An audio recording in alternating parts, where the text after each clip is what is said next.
Friends, welcome to पास करो test. पास करो test में आज फिर हम आपके लिए लेकर आए हैं रीजनिंग की प्रैक्टिस के लिए एक मॉक टेस्ट।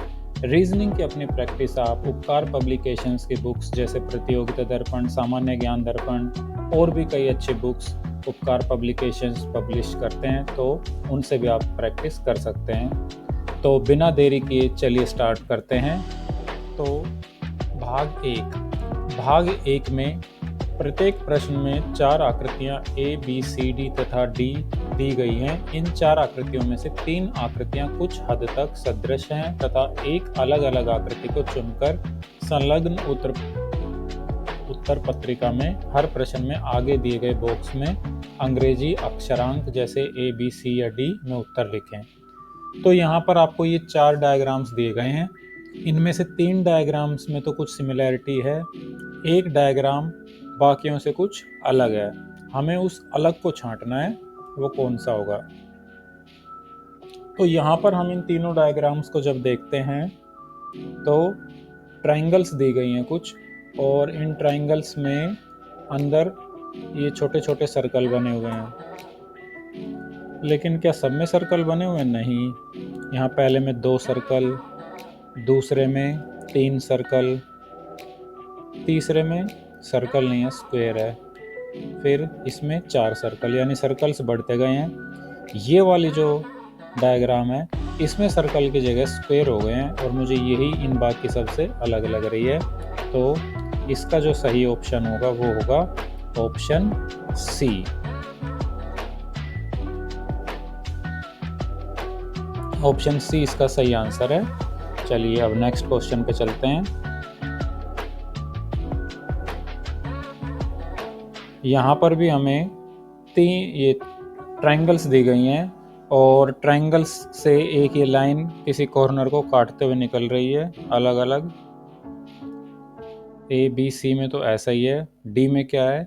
D में एक की जगह 2 लाइन है और ये इस ट्रायंगल के अंदर ही हैं। तो ऑप्शन डी यहाँ पर अलग लग रहा है। आई होप कि आप अपनी नोटबुक पेंसिल लेकर साथ के साथ इनके ऑप्शंस लिख रहे होंगे और अपने ऑप्शंस चेक कर रहे होंगे।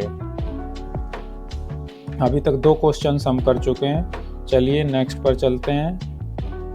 थर्ड वन, यहाँ पर भी ट्रायंगल जैसे कुछ डायग्राम दिए गए हैं और इसके अंदर एक सर्कल है, एक यहाँ पर डॉटेड सर्कल बना हुआ है। तो इनमें से कौन सा अलग है? इनको ध्यान से देखने पर हमें लगता है कि ऑप्शन सी।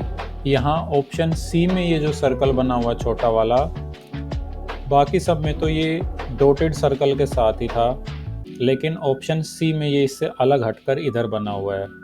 तो ए, बी और डी में यहाँ पर ये डॉट के साथ बना हुआ है सर्कल छोटा सा, लेकिन यहाँ पर ये इससे हट के इधर बना हुआ है। तो यही इसको बाकियों से अलग करता है। तो इस क्वेश्चन का सही आंसर हो जाएगा option C. Fourth question, triangle है, यहाँ पर भी ट्रायंगल्स के ही सारे ऑप्शंस हमें मिल रहे हैं। तो चलिए हमारा काम आसान हो जाएगा। ट्रायंगल के अंदर सर्कल, सर्कल के अंदर कुछ लाइंस, ट्रायंगल के अंदर सर्कल, सर्कल के अंदर लाइन, ट्रायंगल के अंदर सर्कल, ट्रायंगल। यहाँ पर ट्रायंगल नहीं है। हाँ, मुझे उम्मीद है आप सबका भी ये बिल्कुल सही आंसर होगा। इसमें भी जो अलग ऑप्शन है वो है ऑप्शन डी। ऑप्शन डी इसका सही आंसर हो जाएगा। और रीज़न क्या है कि ये यहाँ पर पूरी ट्रायंगल नहीं बनी है। फिफ्थ में क्या आंसर होगा और क्यों होगा? हाँ, ए में 4 स्क्वायर बने हुए हैं, बी में ये रेक्टेंगल्स बनी हुए हैं 4, डी में भी 4 रेक्टेंगल्स बनी हुई हैं, सी में क्या बने हुए हैं? सी में ट्रायंगल्स बने हुए हैं, ये कॉर्नर टू कॉर्नर इस तरह से। तो बाकी में किसी में भी ट्रायंगल नहीं है, इसमें ट्रायंगल्स बनी हुई हैं। तो इसका सही ऑप्शन लग रहा है ऑप्शन सी। सी हमारा सही आंसर होना चाहिए। जो इन बाकियों से अलग है। भाग 2। प्रश्न 6 से 10 तक प्रश्नों में बाईं ओर एक समस्या आकृति तथा दाईं ओर 4 उत्तर आकृतियां A, B, C तथा D दी गई हैं। उस उत्तर आकृति को चुनिए। तो चलो देखते हैं क्या करना है इसमें। जो समस्या आकृति के बिल्कुल सदृश हो तथा सही उत्तर चुनकर संलग्न उत्तर पत्रिका में हर प्रश्न में आगे दिए गए बॉक्स में अंग्रेजी अक्षरांक जैसे A, B, C या D में उत्तर लिखें। तो यहाँ पर हमें एक ये डायग्राम दिया गया है। अब हमें इसके सदृश यानी कि जो बिल्कुल सिमिलर हो इसके, उसको छांटना है। तो यहाँ से शुरू करते हैं। ए में नीचे सर्कल बना हुआ जबकि यहाँ पर ट्रायंगल है, ए नहीं होगा इसका आंसर।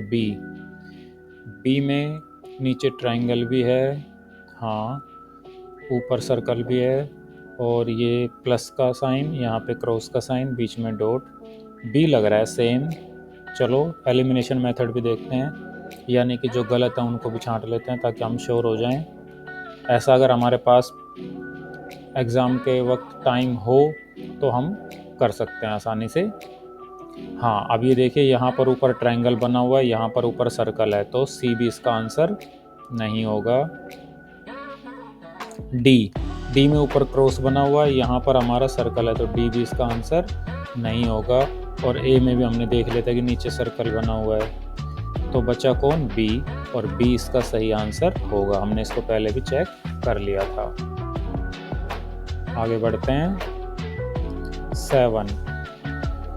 7 में अब हमें छांटना है कि कौन सी ए, बी, सी या डी में से बिल्कुल सेम है। ए में देखो यहाँ पर ये वाली जो कर्व है ये बाहर की तरफ यानी कि इस एरो की तरफ बनी हुई है, जबकि यहाँ पर ये अंदर की तरफ है, तो ए नहीं है इसके समान। बी में देखिए, बी में ये नीचे की तरफ बनी हुई है एरो की तरफ, जबकि यहाँ पर हमारी ऊपर की तरफ है, तो बी भी इसका आंसर नहीं है। सी में ये लाइन एक अलग से बनी हुई है जो यहाँ पर कहीं नहीं दिख रही है, तो सी भी इसका आंसर नहीं है। डी में सारी चीज़ें सेम लग रही हैं, तो डी इसका सही आंसर होना चाहिए। आगे बढ़ते हैं। हाँ, ये स्माइलीज, इन्हें देख के कुछ अच्छा लगा।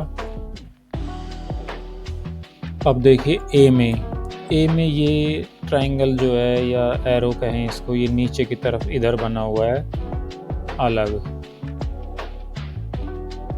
बी में ये स्माइल तो कर रही है लेकिन यहाँ नीचे लाइन नहीं है, ये ऊपर पूरा सेमी सर्कल टाइप बना हुआ है, तो बी भी इसका आंसर नहीं हो सकता है।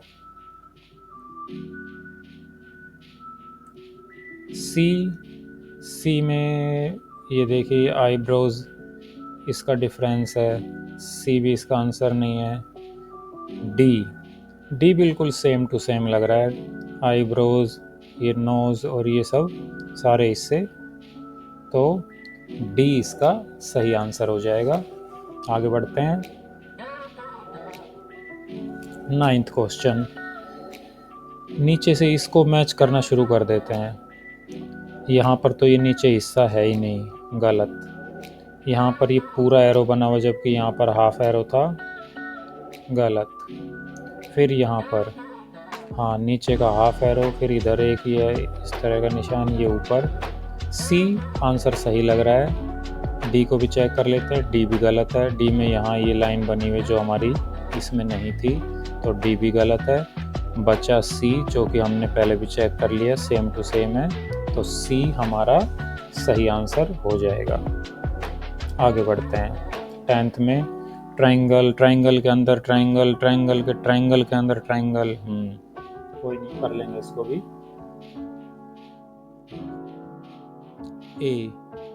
ए में ऊपर ये ट्रायंगल दो, फिर यहाँ पर ये छोटे ट्रायंगल, इस तरह की ये ट्रायंगल। ए लग रहा है कि सेम टू सेम हो इसके एक बार, लेकिन बी पे भी नज़र डाल देते हैं, सी डी पे भी। बी तो ट्रायंगल ही अपसाइड डाउन खड़ी है, तो गलत।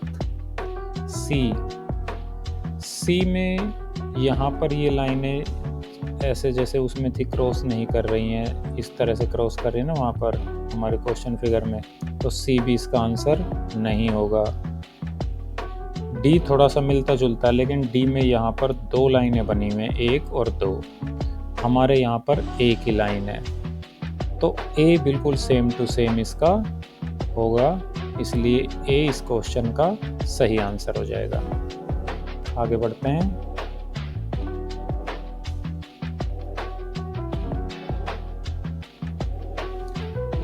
भाग 3, प्रश्न 11 से 15 तक प्रश्नों में रेखा के बाईं तरफ एक समस्या आकृति दी गई है। इस आकृति का एक भाग गायब है।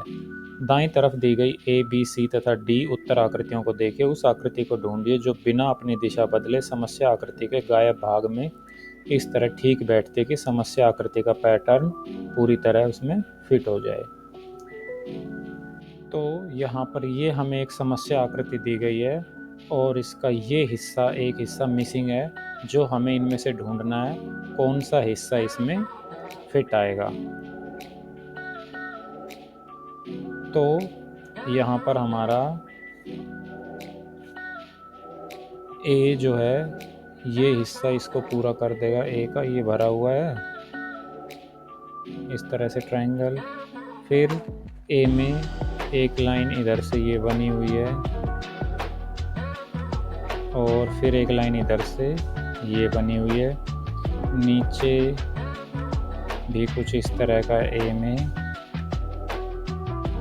लग तो रहा है कि ए इसका सही आंसर हो, लेकिन बी को भी चेक कर लेते हैं। नहीं, बी में यहाँ पर 3 लाइनें बनी हुई हैं और यहाँ पर ये भरा हुआ हिस्सा नहीं है, तो बी नहीं बनेगा। सी में तो यहाँ पर लाइन की जगह पे ये कर्वेचर से बनी हुई है, तो सी भी नहीं होगा। डी में यहाँ पर नीचे ट्रायंगल बनी हुई है, जबकि यहाँ पर देखो तीनों कोनों में ये सर्कल टाइप का बना हुआ है, तो डी भी इसका आंसर नहीं होगा।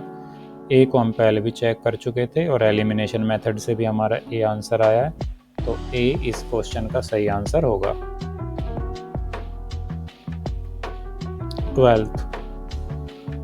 12th में भी ये हिस्सा मिसिंग है। अब हमें ढूंढना है कौन सा आएगा। ए आ पाएगा? ए नहीं आएगा। क्यों नहीं आएगा ए? क्योंकि ए में यहाँ पर ये जो 2 लाइनें बनी हुई हैं इनके बीच का गैप बहुत कम है, जबकि यहाँ पर देखो ये गैप ज़्यादा है। दूसरा, ए में प्लस का ये मार्क बनाने के बाद 2 डॉट भी बन जाते हैं, वो तो सही है, लेकिन हाँ यही वाला है, ये गैप ए में बहुत कम है। ये ट्रायंगल बड़ी हैं और ये गैप कम है। यहाँ पर ट्रायंगल छोटी हैं, गैप ज़्यादा है। अच्छा, बी तो बिल्कुल ही देखने से पता चल रहा है कि इसमें ये डॉट्स यहाँ कॉर्नर में आ गए नीचे, जबकि यहाँ कॉर्नर में डॉट्स नहीं आ रही हैं, तो बी भी इसका आंसर नहीं होगा। सी तो वैसे ही फिट नहीं आएगा कि सी में ये प्लस का मार्क कहाँ चला गया, इस तरफ चला गया है यहाँ, जबकि होना चाहिए यहाँ, तो सी भी इसका आंसर नहीं होगा। डी सही दिख रहा है। डी में प्लस का निशान यहाँ कॉर्नर में, फिर 2 डॉट, ये वाला हिस्सा बड़ा है और ट्रायंगल छोटी हैं, तो डी इसका सही आंसर हो जाएगा। 13, यहाँ पर अब हम देखें ये वाला हिस्सा मिसिंग है। हम अगर इसको यहाँ पे फिट करें तो क्या आएगा, इस तरह से ये लाइन यहाँ पर बनेगी। ए नहीं, ऐसी कोई लाइन नहीं बनी हुई है, ए इसका आंसर नहीं हो सकता। हम इसको फिगर को पूरा करके ही देख लेते हैं। इसको पूरा करने के लिए, जैसे ये एक डायमंड शेप बनी हुई है, तो इसको पूरा करने के लिए यहाँ से ऐसे एक लाइन बनेगी। फिर अब एक लाइन इधर से ऐसे जैसे बाकियों में गई हुई है, इससे लेके और नीचे कॉर्नर तक जाएगी।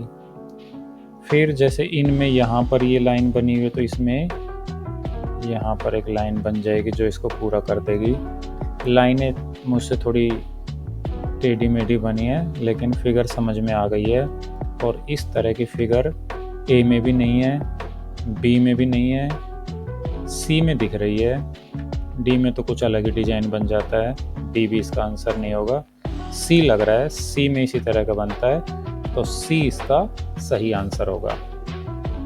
हम ऐसे डायग्राम बना के तब भी इसको पूरा करने की कोशिश कर सकते हैं, फिर हमें समझ में आ जाएगा कौन सा इसका आंसर होगा। 14th question. अब 14th में देखिए कि कौन सा फिट आएगा इसमें। 14th में अगर हम बाकियों की तरह इसको भी पूरा करके देखें, एक तो लाइन यहाँ से corner to centre to corner चली जाएगी।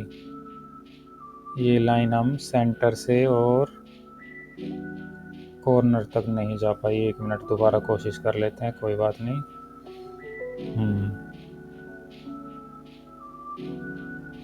चलो, अब यहाँ पर सेंटर टू कॉर्नर कौन से में लाइन जा रही है? ए में नहीं जा रही है, बी में भी सेंटर टू कॉर्नर पूरी लाइन नहीं जा रही है, सी में भी नहीं जा रही है। अब बाकी की बनाने की ज़रूरत ही नहीं हमें, डी है सिर्फ जिसमें ये पूरी लाइन यहाँ से सेंटर से कॉर्नर तक जाएगी, और बाकी हिस्से भी डी में सेम ही दिख रहे हैं कि यहाँ से एक लाइन इधर गई, एक लाइन इधर गई, और ये लाइन इधर गई। डी है जो इसको पूरा कर देगा, तो डी ही हमारा सही आंसर हो जाएगा। नेक्स्ट क्वेश्चन 15th में ये क्लॉकवाइज कुछ एरोज चल रहे हैं, तो इसमें अब ये एरो बढ़ते बढ़ते कहाँ जाएगा? इधर से गया, फिर इधर गया, इधर गया। अब ये एरो की डायरेक्शन फिर वही लाइन टेढ़ी बनना। स्क्रीन पे लिखने की प्रैक्टिस करनी है। चलो, इस तरह से जाएगा एरो, तो ए इसका ऑप्शन नहीं हो सकता। बी में है, बी में एरो ऐसे ही चल रहा है, बी इसका सही आंसर लग रहा है। सी में वाला तो यही सेम हो गया, तो सी भी इसका आंसर नहीं होगा। डी ये वाला हो गया, रिपीट हो जाएगा, तो डी भी इसका आंसर नहीं होगा। इसका सही आंसर हो जाएगा बी। तो फ्रेंड्स, इस तरह से हमने ये 15 क्वेश्चंस की प्रैक्टिस की। मुझे उम्मीद है कि आपने भी मेरे साथ अपने नोटबुक में ये क्वेश्चंस अटेम्प्ट किए होंगे और अपने आंसर मैच किए होंगे। आपका स्कोर बहुत अच्छा रहा होगा। तो इसी तरह से आप भी अपनी प्रैक्टिस करते रहिए। आपके लिए ऐसे ही यूज़फुल वीडियोस हम पास करो टेस्ट पर लेकर आते रहेंगे। ये वीडियो देखने के लिए thank you very much. Like कीजिए, शेयर कीजिए, सब्सक्राइब कीजिए। पास करो टेस्ट।